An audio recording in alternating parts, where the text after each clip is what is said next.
जिंदगी में यह देखना महत्वपूर्ण नहीं कौन हमारे आगे है और कौन पीछे, बल्कि यह देखना कौन हमारे साथ है और हम किसके साथ हैं।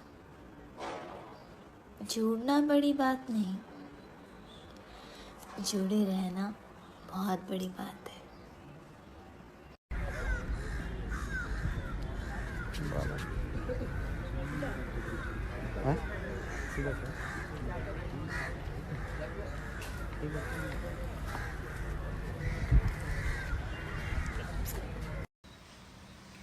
नमस्कार फ्रेंड, मैं हूँ काजल राघवानी और आज एक बहुत ही दुखद घटना घटी है हमारी इंडस्ट्री में।